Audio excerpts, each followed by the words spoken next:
వెల్తురు టీవీకి స్వాగతం.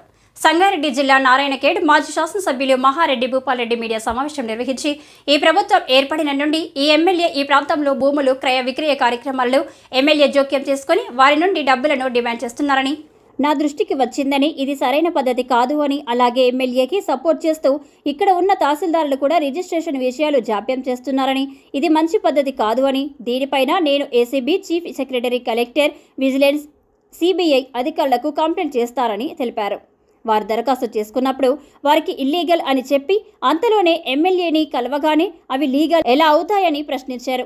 మీరు ప్రజల నుండి డబ్బులు దడ్డుకోవాలని చూస్తే సరికాదని, మీరు డబ్బులు సంపాదించుకోవాలనుకుంటే ఏదైనా వ్యాపారాలు చేసుకోండి, కానీ నియోజకవర్గంలోని ప్రజల నుండి వసూలు చేస్తామంటే నేను చూస్తూ ఊరుకోను అని హెచ్చరించారు. ఈ కార్యక్రమంలో కేట్ జెడ్పీటీసీ లక్ష్మీబాయి, రవీందర్ నాయక్, మాజీ ఎంపీటీసీ ముజామిల్, కేట్ పట్టణ అధ్యక్షులు నగేష్ సేఠ్, మాజీ సర్పంచ్ సంగప్ప, బీసీ యోజన సంఘం అధ్యక్షులు దత్తు తదితరులు ఉన్నారు. అనుమతి లేకుండా ఏ ఒక్క ప్లాట్ కూడా రిజిస్ట్రేషన్ చేయొద్దు, ఏ ఒక్క ఫామ్ ప్లాట్స్ రిజిస్ట్రేషన్ చేయొద్దు, మరి భూములు కూడా రిజిస్ట్రేషన్ చేయొద్దని చెప్పేసి వాళ్ళకి ఆదేశాలు జారీ చేసిందని చెప్పేసి, ఇది ప్రభుత్వం ఏదైనా ఆదేశాలు జారీ చేస్తారు కానీ ఎమ్మెల్యే ఆదేశాలు జారీ చేయరు, కానీ ఇక్కడ ఎమ్మెల్యే గారు ఆదేశాలు జారీ చేసిందని, కాబట్టి వాళ్ళు రిజిస్ట్రేషన్లు చేస్తలేరని చెప్పేసి ఈ రియల్ ఎస్టేట్ వాళ్ళకు చెప్పడం జరిగింది. నేను కూడా ఇది ఫోన్లో చేసి చెప్పిన, కొంతమంది తహసీల్దార్లకు చెప్పిన, ఏదమ్మా ఎందుకు రిజిస్ట్రేషన్ చేస్తలేరట అని చెప్పేసి వాళ్ళకి మాట్లాడితే చేస్తాం సార్ అన్నారు. కానీ అక్కడ ఇవన్నీ ఇల్లీగల్ అని ఏవైతే చెప్తున్నారో, ఎమ్మెల్యే గారు ఇల్లీగల్ అని చెప్తున్నారు, ఆయనతో పాటు కొన్ని సోషల్ మీడియాలో కూడా కొంతమంది వాడుకొని ఇల్లీగల్ అని చెప్తున్నారు. ఎస్ రైట్, నేను కూడా చెప్తున్నా ఇల్లీగల్ ఉన్నాయన్నీ ఆపేయండి.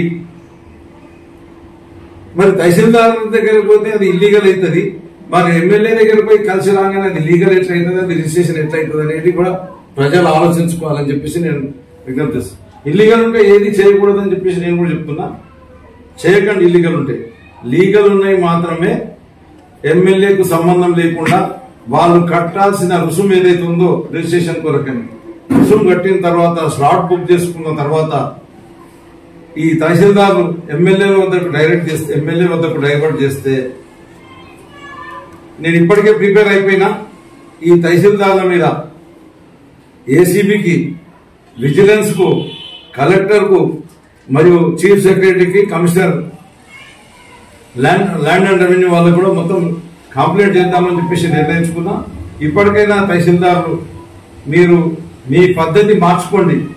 ఎమ్మెల్యే గారికి డబ్బులు ఇప్పించే కొరకని, వారిని కోట్లు వాళ్ళకి గడించి పెట్టే కొరకని మీ ఉద్యోగాలను పణం పెట్టకండి.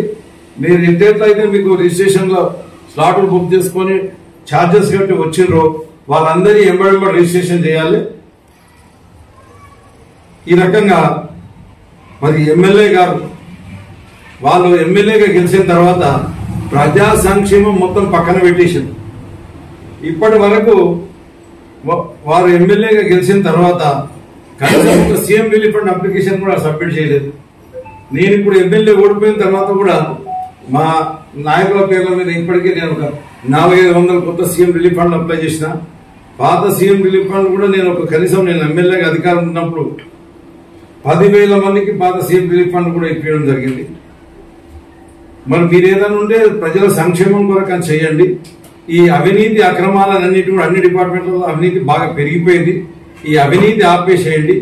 మీరు ఏదైనా వ్యాపారాలు చేసుకొని సంపాదించుకోండి, కానీ ఇక్కడ భూములు కొనడానికి, అమ్మడానికి ఎవరైనా రాకుండా చేయడం మూలంగా ఇక్కడ ప్రాంత ప్రజలకు నష్టం జరుగుతుంది.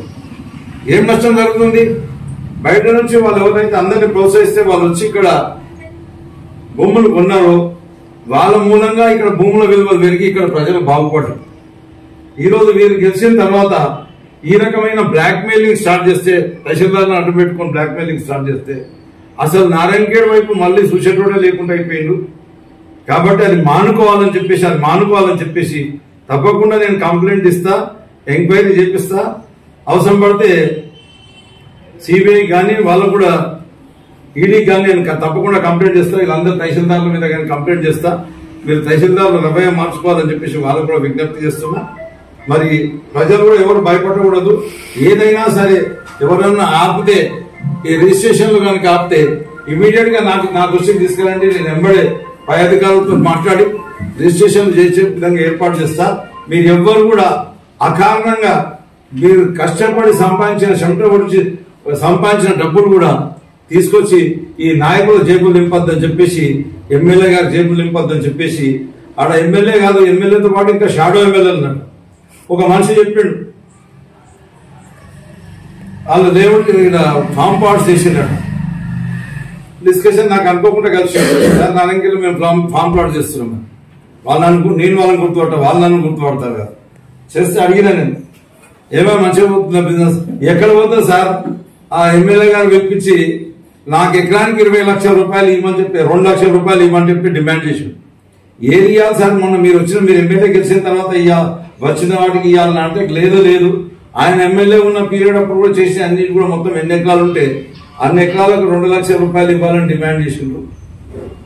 తహసీల్దార్ దగ్గర రిజిస్ట్రేషన్ ఆపేషన్ అని చెప్పడం జరిగింది.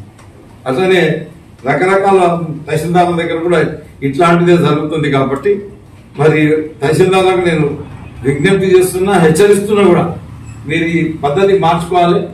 మరి ఇక్కడ నాయకులు కూడా హెచ్చరిస్తున్నా, మీ ఆందోళన సంపాదించుకుంటుంటే మీరు ఏదైనా వ్యాపారం చేసుకొని సంపాదించుకోండి, కానీ ఈ ప్రజల మీద పడి ప్రజల సొమ్ము వాళ్ళు కష్టపడి సంపాదించుకున్న ఆస్తుల మీద పడి వాళ్ళని లోడ్ చేసుకోవద్దని చెప్పేసి కాంగ్రెస్ నాయకులు కూడా, ఎమ్మెల్యే గారు కానీ వాళ్ళ కుటుంబం కానీ, షాడో ఎమ్మెల్యేకు ఇంకా షాడో ఎమ్మెల్యేలు ఒకటి లేరు, షాడో ఎమ్మెల్యేలు 3-4 షాడో ఎమ్మెల్యేలు అక్కడ. అట్లనే వాళ్ళందరూ కూడా నేను చెప్తున్నా, మీరు ఈ పద్ధతి మార్చుకోండి, లేకపోతే ఖచ్చితంగా మీరు దీని మూలం చెల్లించాల్సి వస్తుందని చెప్పేసి ఎమ్మెల్యే గారు కూడా నేను తెలియజేస్తున్నా. జై తెలంగాణ.